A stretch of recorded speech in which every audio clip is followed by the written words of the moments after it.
ಮಸ್ಕಿ ನೂಲು ಹುಣ್ಣಿಮೆ ನಿಮಿತ್ತ ಪಟ್ಟಣದ ಮಾರ್ಕಂಡೇಶ್ವರ ದೇವಸ್ಥಾನದಲ್ಲಿ ಪದ್ಮಶಾಲಿ ಸಮಾಜದಿಂದ ಸಾಮೂಹಿಕ ಜನಿವಾರ ಧಾರಣೆ ಹಾಗೂ ಪಲ್ಲಕ್ಕಿ ಉತ್ಸವ ಶನಿವಾರ ಅದ್ಧೂರಿಯಾಗಿ ನಡೆಯಿತು.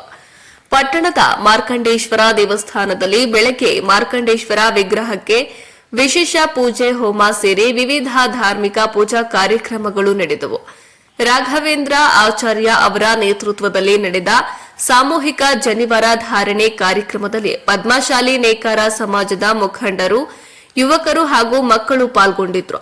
ಮಸ್ಕಿ ಕ್ಷೇತ್ರದ ಜನಪ್ರಿಯ ಶಾಸಕರಾದ ಬಸನಗೌಡ ತುರ್ವಿಹಾಳ ಹಾಗೂ ಪುರಸಭೆ ಅಧ್ಯಕ್ಷ ಮಲ್ಲಯ್ಯ ಅಂಬಾಡಿ ದೇವಸ್ಥಾನಕ್ಕೆ ಆಗಮಿಸಿ ಶ್ರೀ ಭಕ್ತ ಮಾರ್ಕಂಡೇಯನ ಆಶೀರ್ವಾದ ಪಡೆದರು ಹಾಗೂ ಪದ್ಮಶಾಲಿ ಸಮಾಜದ ಎಸ್ಎಸ್ಎಲ್ಸಿ ಮತ್ತು ಪಿಯುಸಿ ಶೇಕಡಾ 75ಕ್ಕಿಂತ ಹೆಚ್ಚು ಅಂಕ ಪಡೆದ ವಿದ್ಯಾರ್ಥಿಗಳನ್ನ ಸನ್ಮಾನಿಸಲಾಯಿತು.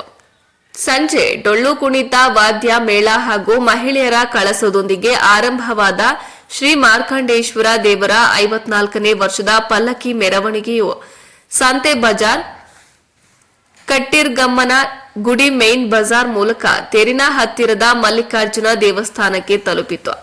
ನೇಕಾರ ಒಕ್ಕೂಟದ ಮುಖಂಡರುಗಳು ಮತ್ತು ಪದ್ಮಶಾಲಿ ಸಮಾಜದ ಮುಖಂಡರಾದ ಮಲ್ಲಯ್ಯ ಪಗಡೇಕಲ್, ಸಮಾಜದ ಅಧ್ಯಕ್ಷ ಲಕ್ಷ್ಮಣ್ ಕರ್ಲಿ, ವೆಂಕಟೇಶ್ ಪಗಡೇಕಲ್, ಡಾಕ್ಟರ್ ಶಂಕರ್ ಕರ್ಲಿ, ಪರಶುರಾಮ ಕೊಡುಗುಂಟಿ, ವೀರೇಶ್ ಪೂಜಾರಿ, ಮುನಿಯಪ್ಪ ಕರ್ಲಿ, ಈರಪ್ಪ ಆಂದೇಲಿ, ಚಿನ್ನಪ್ಪ ಕರ್ಲಿ, ಕನಕಾಚಲ ಪೂಜಾರಿ ಸೇರಿ ಇನ್ನಿತರರು ಹಾಜರಿದ್ದರು.